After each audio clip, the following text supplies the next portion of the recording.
everyone. I hope you're having a fantastic day. Today I am here with my friend, Hi. and today we'll be talking about the books, the importance of them, and the importance of writing, telling stories, and reading. So, do you have anything to say to get started? Um, well, I've always liked reading since I was really young, and I feel like it's led to a lot of important changes and has always been an important part of my life, so I'm excited to talk about it here. As for my experience, there was a time in my life I did not like reading at all because it would just the thing is that sometimes people in schools would have to take reading tests and I was horrible at comprehension and reading just made me feel bad, but over time people kept on introducing me to books and I found a passion for reading and I started reading again and it was been great reading all the books, meeting new characters, and quote unquote meeting new characters, but it's been very good experience to read. And I'm very grateful I know how to, because if I didn't, it would be much different. So, our very first point is that reading can be very beneficial in lots of different ways. One way is like to relax. Do you have any methods besides reading to relax? Besides reading, I would relax and just lying down, I guess, because one of the reasons that I do like reading is because of the imagination and how it feels like a new world, and I feel like that would still help even without the book. So, for me to relax, I would just kind of calm down and try to forget about whatever is causing my struggles and just think about anything else in my life until I feel better to come back to that. Yeah, so there are many different ways to relax, as you just previously stated, but reading is also a very main way. I've seen several people read to relax. In fact, if people are dealing with school or work, there are many ways to relax. And I would say one of the biggest ways I have seen is reading. Whether you're doing a digital read or reading a hard copy of a book, it's truly a way to relax, and it's also a way to have fun. I'm sure all of us have seen things in like movies, like book clubs and things like that. Have you seen that? Or Yeah, have you it's been like part of some? I haven't really been part of any book clubs, but it seems interesting because you can share interests with people and it seems like it would lead to really good discussions. And one of my closest friends, I met her through a similar book club and I've known her for many years. So that was something good that came out of my love for reading. Yeah, so I think this also hits the point that reading can bring out very good things as well as good friendships because I know for a fact that when you have a shared interest and have something in common, it's so much easier to build a friendship and so much easier to maintain that because you know no matter what you have that thing in common that can help support you guys. So, yeah, so reading is a way to relax and have fun with people. And I also think it's very good when reading you can express your own feelings about your book. And even though like in schools you read certain books, there's also a very powerful thing connected to that. For example, this is something I've heard of. There's a book called Anthem, and many people I knew, and they were young kids, they loved that book because it felt related to them and they felt like emotionally attached to that book because they understood it well. And that goes to our next point. Reading is a way to let your imagination completely go wild in the best ways possible. So, what do you Oh, think about that? well, yeah, reading when you read something that's connected to your life, it makes it so much more meaningful and can help you understand a lot. Like a few of the books I started reading now, they talk they talk about like friendships and other lessons you can learn that I feel like especially the friendships in the different books I read, it's always emphasized how the characters grew and helped each other improve. And that connects to my life because it's like I'm still young. I need to use these things that I learned to help myself make better friends and learn how to communicate with others. I would say that's also something that people at all ages, not if you're just young, have to go through. Because whether you're like 4 years old or 30, books can help you in some of the best ways possible. And one thing I really like about books is that even if they're fiction and you know they're not real, they can teach you very important things that you can take on later in life. Just like you said, friendships are very important. I don't know anyone who's gotten far without friends or at least some way of connecting with people. In fact, if you look at the work world, then you'll see that many people like connect with CEOs, tag them, and they'll actually respond to you. And that's could be a sign of building a connection, building that friendship. And who knows, maybe you and a CEO of some sort might have a common thing for reading. You never know. So I would also say, like, this is just my personal, and my friend knows all about this, is that when I read, I get ideas for stories inside my own head and let those stories manifest themselves. And she's actually trying to convince me to write these stories. And who knows, I might even publish them. We'll see. Because I think it'll be pretty cool to publish a book. Hmm. And another thing is a lot of the books that I read, other than relationships, they also talk about a lot of like more emotional stuff, like people that deal with problems in their life, like loss and stress. And I've read reviews of these books that are like people that have also gone through these things, they really connect to it and it makes them feel better. And recently I read this book where it was like how the author wrote it and what he discussed actually helped these people like figure out stuff in their own life and made them feel better. So that's a great thing that reading does. Like for me, the things that I read about, even if I don't personally relate to them, it makes me think more deeper about the world around me, and that's something that everyone needs to know. Yeah, some books can really make you think. For example, I read a science fiction book not too long ago, and it really made me think about how much knowledge humans have lost over the past few thousand years. Because when you think about it, we weren't there 500 years ago. How are we supposed to know what happened then? Based on people's logs back then, how do we even know if they're reliable? How do we even know if that was a real history? So to think that we've lost so much knowledge in our process of gaining knowledge at the same time, because progress never stops. All of us have seen them. We see the new iPhone like almost every single year, and each time it gets better or worse. It depends on what you think.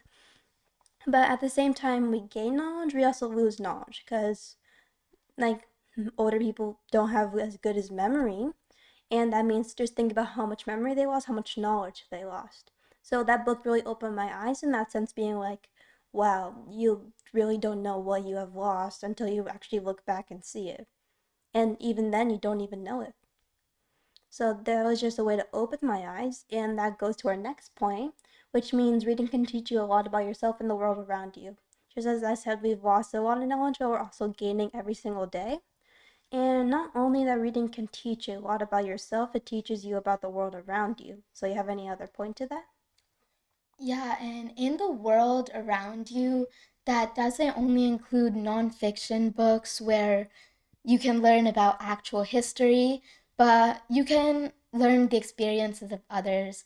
Like for many different historical events, there's even fiction based off of that, which talk about how some fictional character goes through it. And these reflect the actual incidents in our history. And that will teach you more. And it'll also include like some fun points, which would make it better for people of all ages and different like levels to be able to read it and still gain that knowledge.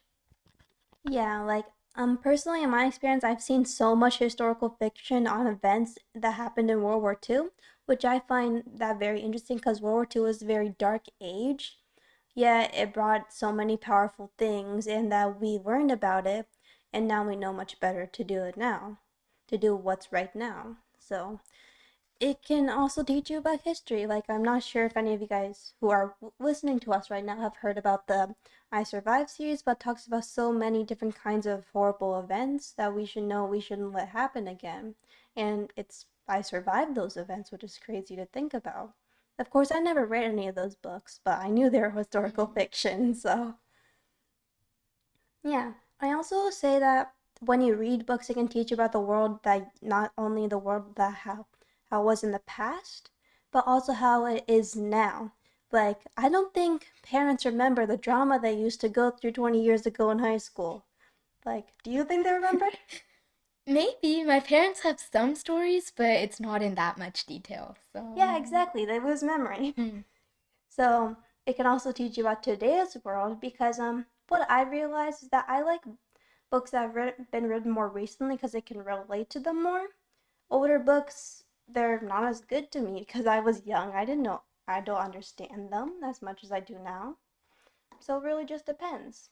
And when you look at the world from reading, you can also see different ways that how everything else influences you and affects you.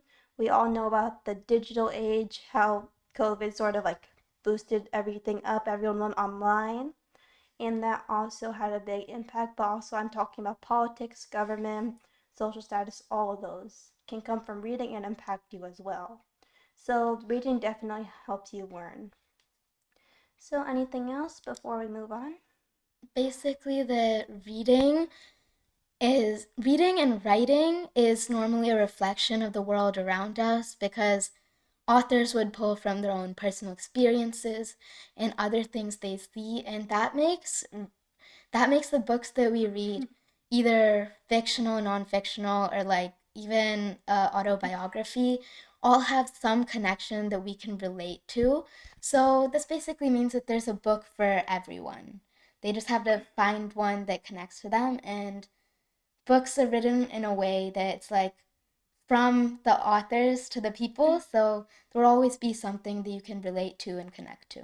Yeah, I remember this discussion a long time with another friend of mine. Of course, she's not here, she hasn't been here in some time, but she was talking about, oh, I only like books that I can really connect to and understand. And I really respect that because when you know you can connect and understand a book well on a very deep level, you develop a very good fondness of that book, and eventually it'll turn into a love for reading that can probably never go away unless someone does something to no, like unless something impossible happens, which I hope it doesn't, but there. And with the reading, we couldn't have anything to read unless someone writes. So writing takes place in many, many, many different forms. So do you know any of those different forms? Well, there's books, and then many people also write songs and poems, and well, we also write essays in school, but those normally aren't as enjoyable as the other forms. I So disagree. I think essays can be somewhat enjoyable.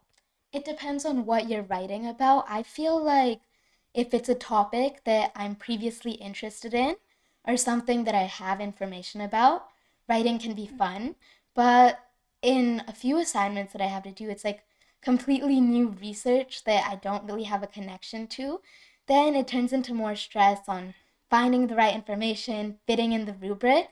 Essays can be great if you write them, but when someone forces you to and you have to follow a rubric exactly, the stress makes it harder for me. Yeah, I get that. Like, what's the point of writing? And they always mark you off if you don't do it properly. And I'm like, I feel like if you change the structure of something, it's not bad, it's just different, but they make you do it in a specific structure. In fact, there's several different techniques on how to make something quote unquote strong. Like, I'm not saying it's not strong, it is, but when you talk about it that way, it's like it's almost like holes you have to fill instead of writing from what you think is right. If if anyone knows what I mean. Do you know what I mean? Yeah, kind of. Yeah. But I also find like other people's essays when they're in like the pre-writing and rough draft phase very enjoyable to read because it shows that everyone makes mistakes and you can learn how to fix them and make your writing even stronger. And I would say writing is a very good way to express yourself, especially since here the world is free. We are free to say what we can say, at least I believe in most places. Yeah, so we're free to say what we can say, and that means we can write about anything. Like, we can literally say the government is trash. They won't censor us. At least I hope they don't. I think in some places they've tried because they have lists of books that have been banned from schools. Oh yeah, yeah, that's censorship right there. In fact, here I know a few books that have gotten censored. Roll My Thunder, Hear My Cry is one, and the other one I know is The Giving Tree. And I was so confused when The Giving Tree got got banned because it was such a good book. Why was it banned? And then they claimed that it was sexist because a boy was taking advantage of a girl. I don't understand that. Like, how do we even know the tree's a girl? It's supposed to show that when you're giving, you eventually get something back out of it. That's the point of the whole story, yet it got censored. Yeah. As for Roll of Thunder, Hear My Cry, I don't completely know. I think it's because it was based on a black family, but then again, that's not a reason to reject a book.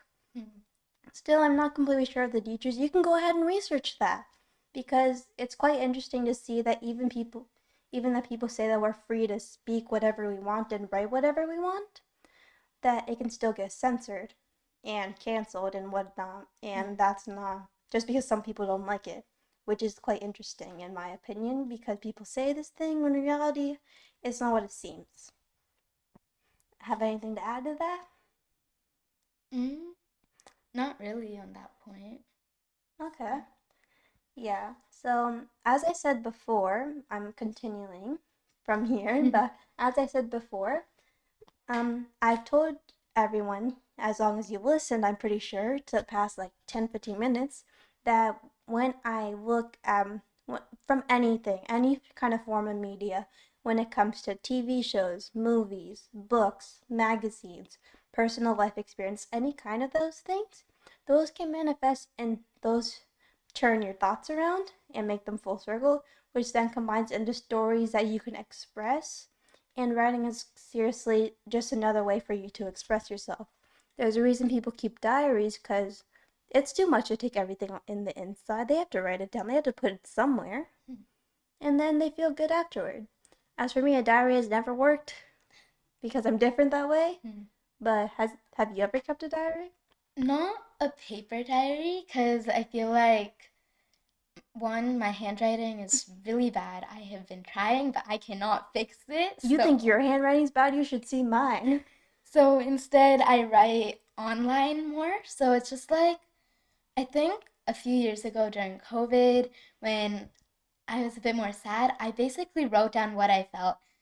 They were kind of poems, but also not really. It was basically me rambling about my thoughts. And then after that, I deleted it. But like, it was kind of a way that I was having a conversation with myself, and writing it down helped me kind of figure out this is what's going on, but like, this is what I can do to be better and feel better about this. And it just, yeah, writing is a way to express yourself when I couldn't really like talk to anyone else. So instead, I just talk to myself and put it in writing. In fact, when you in books, the authors leave acknowledgments, and at the very beginning of the book, they say who it is for. And I always read those parts because it's very important to know who helped them get to that point of actually publishing the book. Because it's not just one person sitting in the room writing all day. They have editors, they have their family, they have friends that all help them throughout this. And in the end, when they publish that book, it's very great for them. But also, a book can get rejected from being published, which we have seen as, for example, A Wrinkle in Time has gotten rejected 40 plus times and then finally went through to a publisher. And it kept on getting rejected because people thought, oh, kids wouldn't be able to understand these tesseracts and this teleportation and folding of time. And it was like, it's science fiction, and you underestimate the kids' knowledge. Kids get smarter every day. If you see now, kids are very, very tech savvy. Maybe even more than some adults, which I believe. Unless you're an adult who's like a software engineer who knows a computer inside and out, I don't blame you.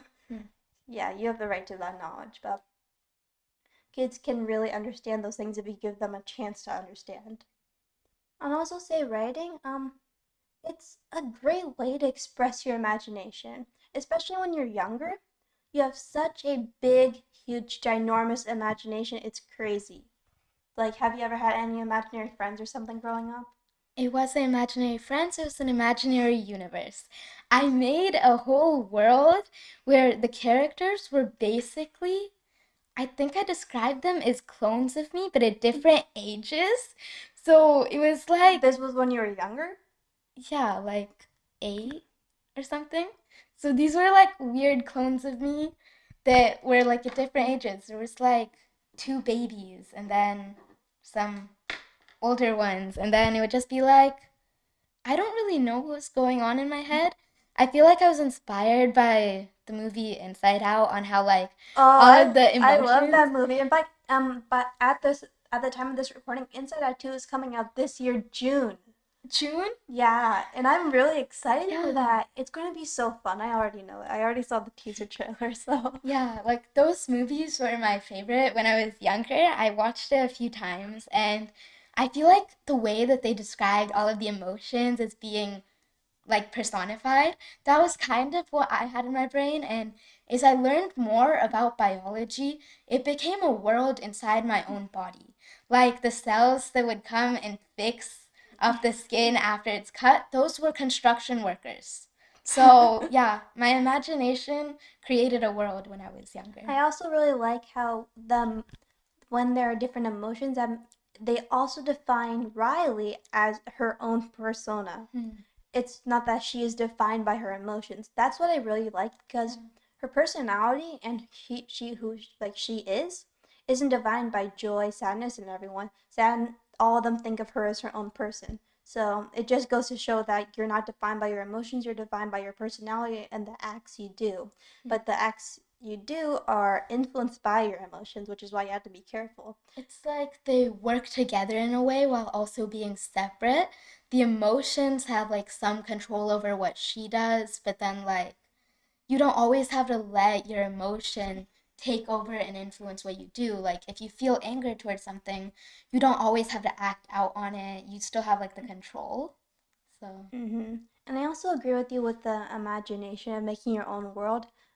So when I was like very young, I used to really like this show, and I would take the characters from that show and make my whole own world. So I understand what you mean. I also did have imaginary friends, but I also had them living in an imaginary world, which is a world that I can be queen in. I know it sounds yes, weird, but I liked it. I made myself the mayor of my own body world. So, Yeah, everyone likes to be in some form of power, but in reality, they don't really have power in yeah. their imaginary world. As for me now, I have started thinking about publishing my own books as soon as I can actually start writing one because I think it's really cool that I can show my work and my imagination and put that out into the world.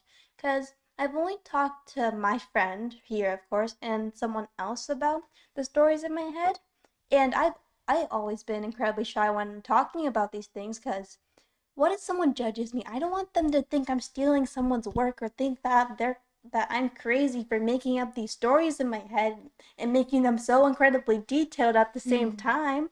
Like my stories are detailed, aren't they? Yeah, there's so many details that it's like interesting how you can think up all of these different plot points and backgrounds for the characters. Yeah, and I get that from, as I said, the media source is all around us right now, and I take all of those different things and incorporate them into my story one way or the other to make my own story complete as a whole. Yeah, so she can tell you my stories are incredibly detailed, and the most amazing part to me is they're all in my head. I don't have to check notes to know my story. It's all there. Hmm. And but she can tell you about a few of the stories I have in my Yeah. head. I haven't told her about all of them, but the two best ones I told her about. So, actually three, not thinking about it. But yeah, I've also been thinking about getting my ideas out there. Do you want to Hmm. become an author? Me? Yeah. I don't think I can write that well. Like, I feel like I have good ideas, but I feel like I don't really have the ability to make it that detailed and have it written down somewhere. Anything that I come up with is like better in my own head than when I try to express it somewhere else. That's what I also feel. That's why I like to keep these things in my head because when I try to put it down on paper, it doesn't sound nearly as half as good as the thing in my head. And even though our thoughts are just words in our head, it's incredibly, incredibly difficult because your mind doesn't just capture words, it captures images. And if you can't describe those images, Mm. it doesn't feel as much. At least that's in my perspective, of course, because I always see my stories play out as an image, Mm. like a movie in my head.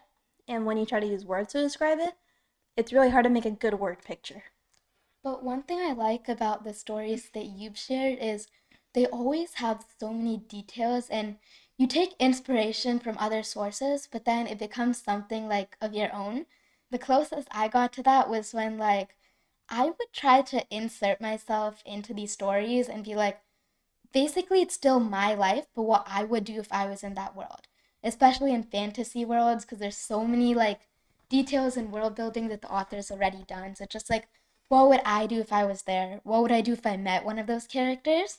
But anything that I come up with doesn't have that many details. I just have a feeling that's how my mind works because when I start thinking about something, I really get into it and I really start trying to brainstorm what to do without realizing I'm brainstorming what I'm doing. Mhm. And then I realize I come up with this whole entire storyline and I keep adding more and more and more. So it seems like a complete story. In fact, the other one I told you the other day, well, technically last year, because of the new year, but that one I've been thinking about a lot more and taking inspiration. In fact, I watched Harry Potter recently. I might be taking something from that and incorporating it, but we'll see. I really want to get this down on paper. I just don't know how. Hmm. But that's very important about writing that it can express parts of you that other people don't see.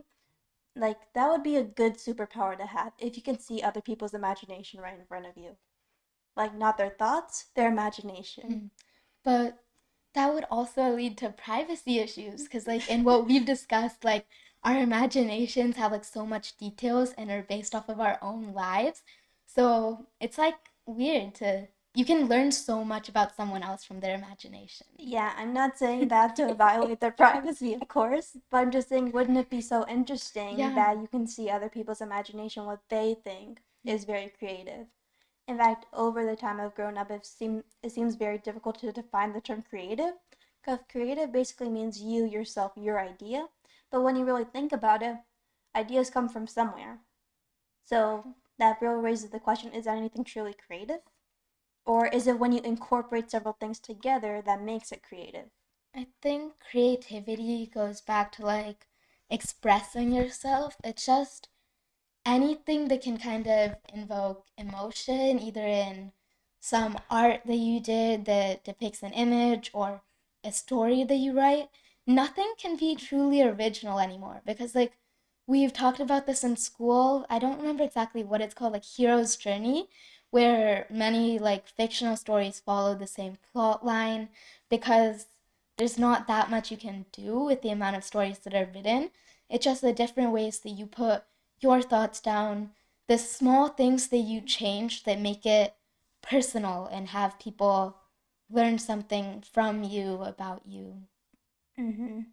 I don't really know what to add to that, not gonna lie. But I do agree that when it comes to like you trying to be creative, it does involve you yourself and your personal experiences.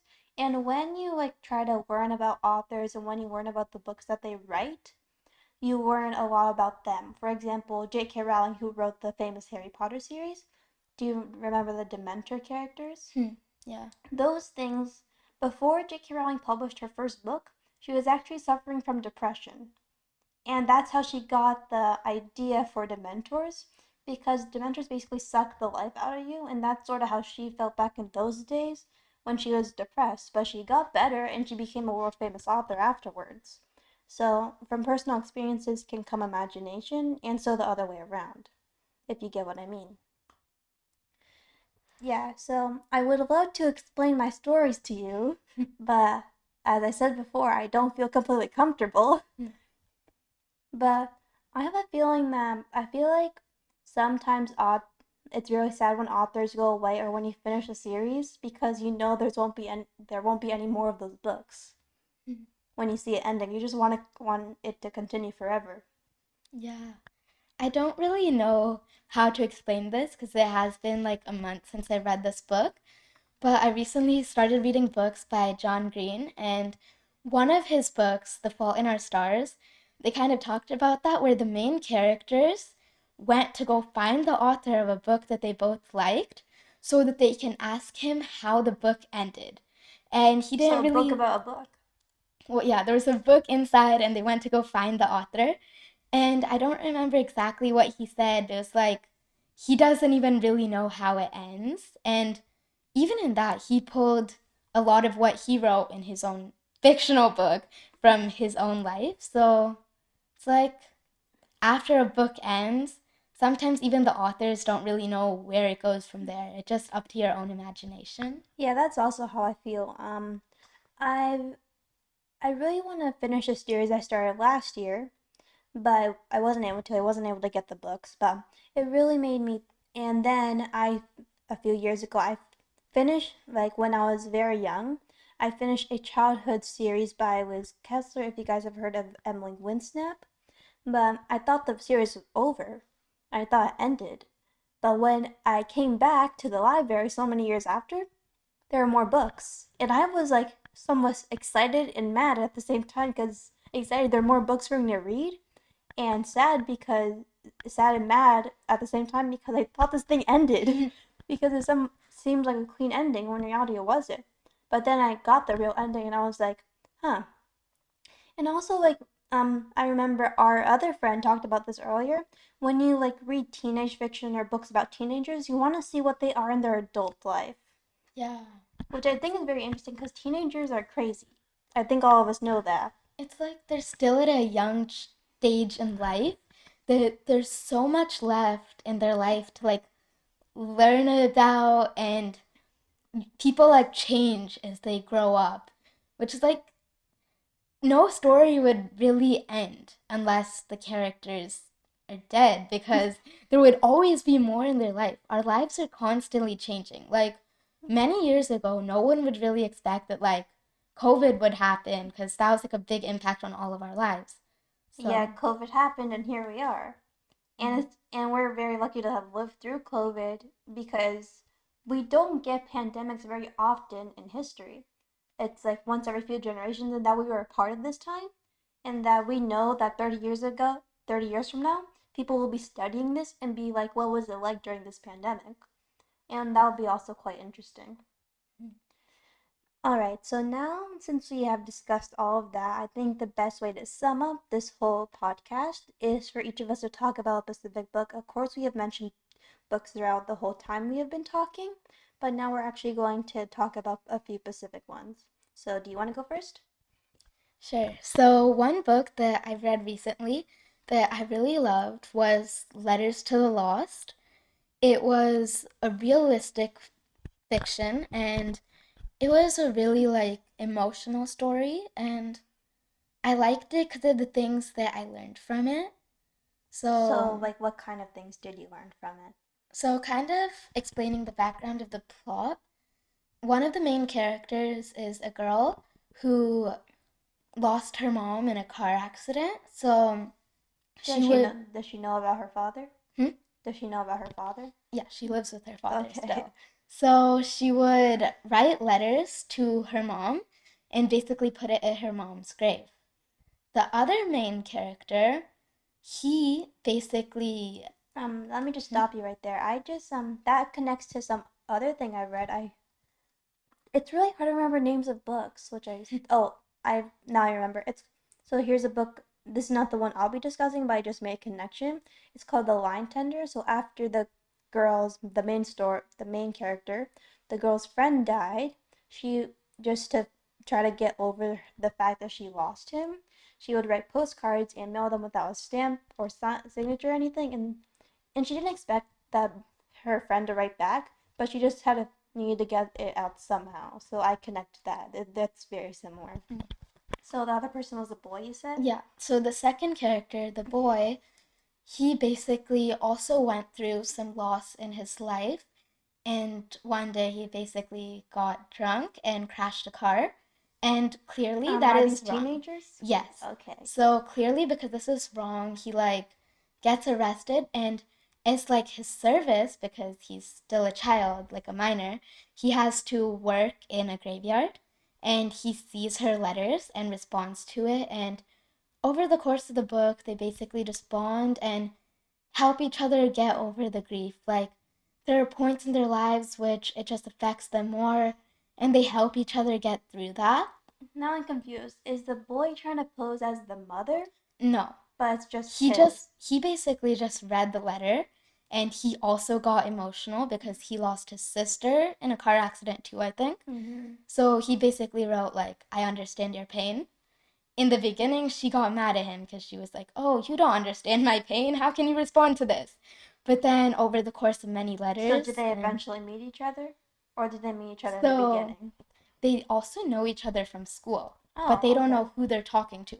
Because when they were writing letters and when they It was later switched to unsigned. email, it was all anonymous. How So would you write an anonymous email? they made accounts on another thing. So their email like doesn't have their name on it. Oh, They just gave a random username and they communicate through that. And they do know each other from school, except the boy, because he did get arrested, his whole personality and how other people know him is they're like, oh, he's like not a good person, he's scary. So he has like only one friend, everyone avoids him. Even the main character, she doesn't like him that much. yet it's him that's Yeah. sending the letters. So they bond over that, and then he was the first one to find out who he was writing letters to, and he was like really worried because he was like, "Oh, I like talking to her, but like she also hates me in real life." But then like by the end of the story, they both figure out that it's each other, and they grow closer. And I feel like the main thing I learned from this book is that you shouldn't always judge people based on, well, how they look and how they act, because you don't know what's caused them to act like this in real life. Like for him, it was the loss of his sister and other problems in his family. So it's just like you should always be understanding of other people. You can't always judge someone by one action and blame them for that for the rest of their life, because to live with other people. We're all in the same world. Everyone goes through struggles. We need to be more understanding and help each other. Yeah, in fact, that reminds me of the To Kill a Mockingbird. I haven't actually read the book, but I've heard it's about this new neighbor and these two kids, and they want to figure, and everyone tells them to stay away from this person. But that goes back to what you said when you're talking about there's so much more to people than just what they are on the skin, and that's goes back to Kill a Mockingbird. Like you don't look at just the skin. You have to crawl under and then pretend you actually can be in their shoes. Mm. So I would say many books, movies, and such talk about them, but putting it in that story really makes it powerful. So that's a very good book. As for mine, I think it's sort of lame, but it's okay. So my book's title is called Hurricane Season, and it's the main character is this girl. She's in sixth grade, and basically, it's just her and her dad living in a small home. And her dad is a musician. He's purely an artist, and she was purely a scientist. She loved science. She loved reading about science. She loved all of that, and she was trying to figure out her dad. Her dad didn't make any sense to her. It just didn't, and then it was even more of a trouble because people kept on calling like child protection on them, and she was so irritated and Oh, annoyed why would they call because child protection? her dad is what's it called, um bipolar.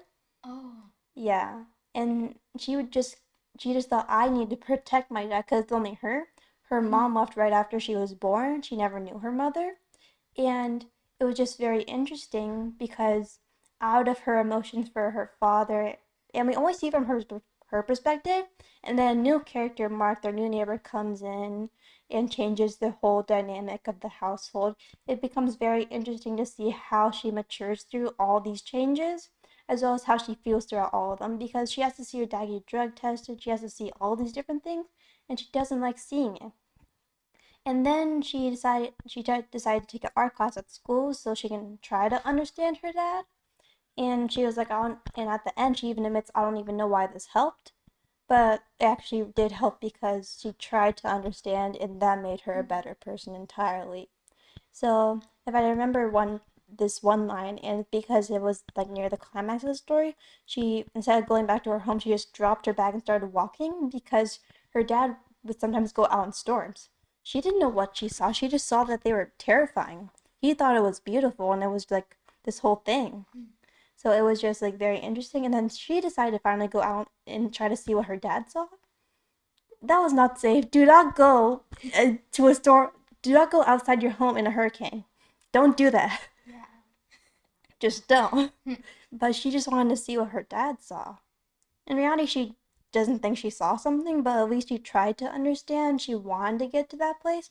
And I find that a very powerful story because even if you are family, you sometimes don't even understand each other. And that makes it really difficult. But sometimes it's you can't just let the other person take a step. You have to take that step. So that's why I found that story very powerful. Yeah, it kind of shows like everyone's different, even if you're like best friends or family, everyone everyone's personality and interests are going to be different, and the relationship will have struggles unless you at least make some effort in trying what they like or listening to them talk about it, even if you personally don't like about it, even if you don't personally like it, it'll improve the relationship if you take a step forward and kind of experience what they see in the world. But it's also like it also highlights what it's like to live with just one parent. So many Mm. kids go through that. Both of us are very lucky. We have our whole Yeah. families. I would say lots of us are very lucky. I think both of us take our family for granted. We think everyone has them. In reality, they don't. But it also shows that like with family, it can still be difficult. Like people say, as long as family stays with you, nothing's bad. But in reality, family can be the reason something's bad because not everyone has a perfect family. I don't think anyone has a perfect family, Yeah. and there are many people who don't have good families too. Mm. And this goes all the way back to our writing point being like writing and reading can help you um take things out of yourself, like not in a bad way, but put them out into a world in such a good way that makes you and everyone around you better. Like many people share like similar experiences. So if someone who did go through struggles or saw someone else they knew go through this, and if they would put that in writing, there are going to be many other people in the world who might also be going through the same stuff, and if they read this, then it can help them to kind of understand more and just make their lives better too. I would say the very sole purpose of reading and writing is just to simply help to try to understand other people. It's like to understand the author, to understand the characters, because even though those characters are made up, knowing that you can try to understand those people means you can also try to understand people in the real world. Because when you really think about it, are characters in books and real people really that different? No, they're still people. At least they should be still Mm. people. Because I know in Charlotte's Web it's all animals in that one. Even if they're animals or some Creatures. other fantasy creature, it's like their personalities would still reflect real life. So it's important to treat these characters as people and learn whatever you can from them. Mm-hmm. In fact, that goes back to a book I've started to read. I haven't finished it yet, but it's basically about these people that a girl and a boy. I've told you about this. I have to share the book with you, but they come to this place called Atlantis and they want to escape it. But then in the next book, they realize they have to return to it, and through that, they made lots of friends that aren't humans. They're more like half animal, half human. But but because they looked past what they looked like, then they knew they could handle anything as long as they had those friends with them. So I think that's a good way to wrap up, right? Yes. Yeah, so here on the screen, if you are looking at the screen, you can see our basic summary of everything. But I also want everyone who's listening to this to remember that reading and writing are some of the best ways you can get your imagination, your thoughts, your creativity out of you. And you can also take those things in and make your own stories. And going back to this quote, there is no greater agony than bearing the untold story inside you. That was said by Maya Angelou. And I think that's very true. When you have a story, you should get it out there into the world. You have any final remarks? Yeah, just going off of that, sharing that story can help you and whoever would read your work, and it just overall better to express yourself and allow all of these benefits to come than to suffer holding all of these thoughts inside. So that's how we're going to wrap up. Thank you so much for listening to us this whole time. I know it's very fun sometimes to listen to these podcasts, so I hope you enjoyed this one. Many more coming in the future. We can guarantee that, can't we? Yes. Yeah, definitely we can guarantee that, and that's going to be it. So I hope you, if you're listening from your kitchen, home, work, whatever, I hope you have a safe and wonderful day, and I'll see you with another episode. Bye. Bye.